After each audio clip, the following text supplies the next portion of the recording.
Un saludo, mi nombre es Víctor Dávila y en esta oportunidad les hablaré un poco sobre la anatomía de la columna vertebral.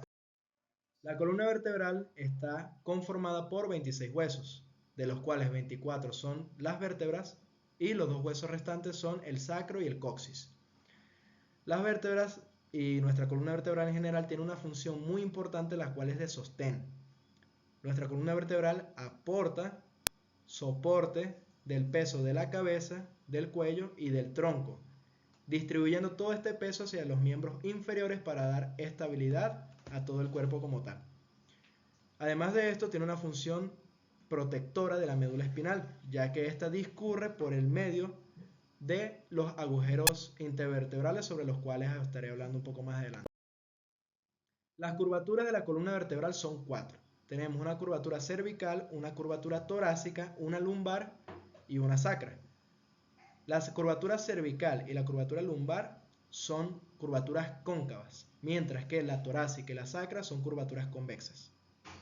Estas curvaturas son muy importantes porque le dan tanto movilidad como sostén a todo nuestro tronco. Los movimientos que realiza la columna vertebral son movimientos de extensión y flexión del tronco, movimientos de flexión lateral y movimientos también de rotación. Las regiones vertebrales son las siguientes. Tenemos 7 vértebras cervicales, las cuales se enumeran desde C1 hasta C7. Posterior a esta tenemos 12 vértebras torácicas que van desde T1 hasta T12. 5 vértebras lumbares y en el final de nuestra columna vertebral tenemos el hueso sacro y el coxis. Es muy importante también tener conocimiento sobre los detalles anatómicos de las vértebras típicas. Acá hablamos de una vértebra típica para comenzar a estudiar las partes de las vértebras en general. Más adelante estaré explicando los detalles anatómicos de cada grupo vertebral en específico. Pero una vértebra típica está formada por un cuerpo vertebral, el cual se ubica en un sentido anterior, y en un sentido posterior tenemos el arco vertebral, el cual a su vez está formado por otros detalles anatómicos como son las apófisis transversas que se ubican hacia los lados y la apófisis espinosa que se ubica un poco más posteriormente. Acá tenemos las vértebras cervicales. Las vértebras cervicales se caracterizan de las demás vértebras de nuestra columna porque estas son de menor tamaño. Son un poco más pequeñas y además de esto, en las apófisis transversas tienen la presencia de un agujero, el cual se denomina agujero transverso. Otra característica de estas vértebras cervicales es que la vértebra C1 y la vértebra C2 son vértebras que tienen características diferenciales de las demás, las cuales explicaré un poco más adelante. Por otra parte, las vértebras torácicas, que se sitúan posteriormente a las vértebras cervicales, o bueno, mejor dicho, inferiormente, son 12 vértebras las cuales se unen a los arcos costales en su porción más posterior. Esta es su característica. Entonces las vértebras torácicas tienen unos detalles anatómicos para poder unirse y formar las articulaciones costocervicales.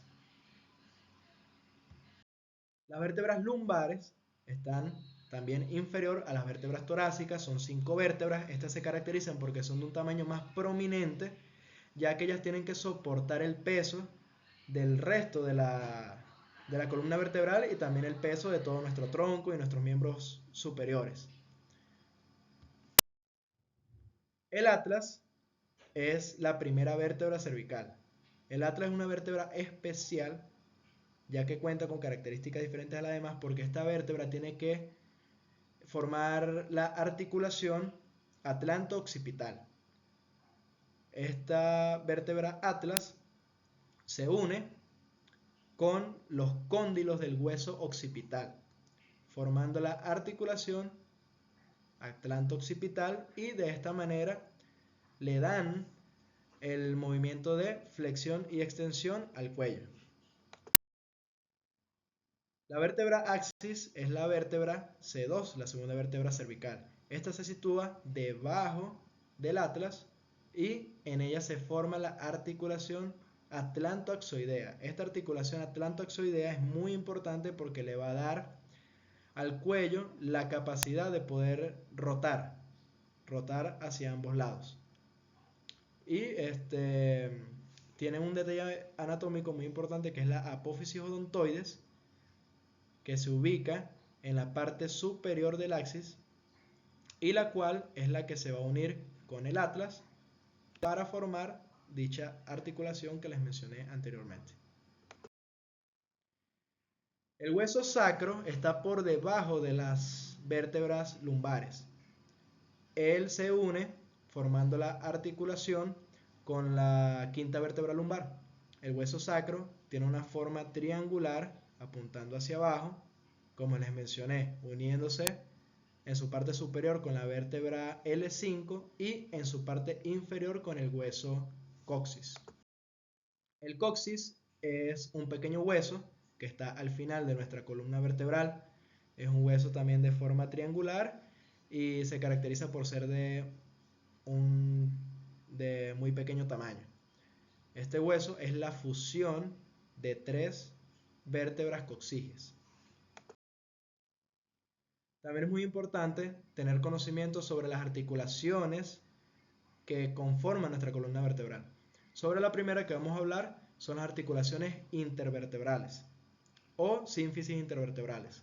Estas son articulaciones que se encargan de unir a todas las vértebras de nuestra columna vertebral entre sí, entre las cuales se van a encontrar un disco intervertebral, el cual está formado por un anillo fibroso hacia la periferia y en el centro un núcleo pulposo.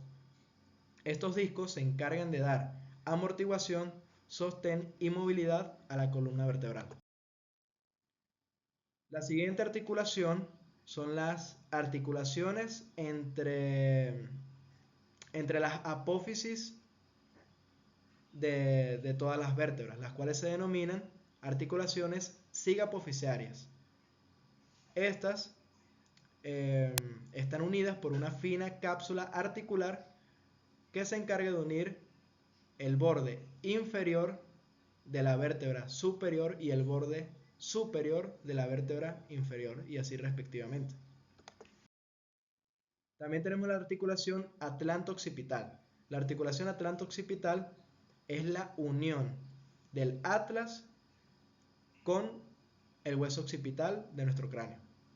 Los que les mencioné anteriormente, dando la posibilidad de que nuestro cuello pueda tener movilidad de flexión y de extensión.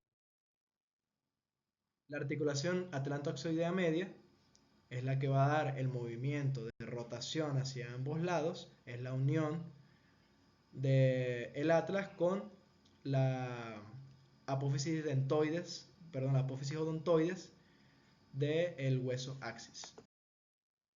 Y la articulación atlantoaxoidea lateral corresponde a la unión sigapofisiaria entre el atlas y el axis por sus bordes más laterales.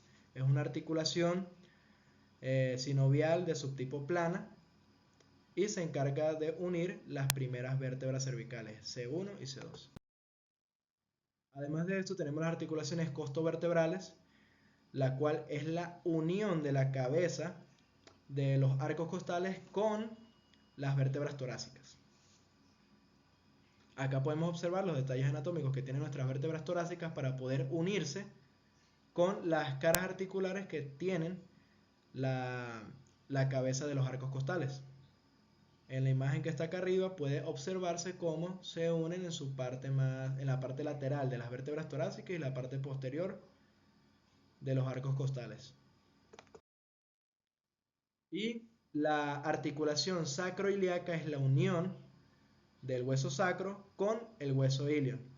De esta manera, uniendo nuestra columna vertebral con la cadera. Muchas gracias por su atención.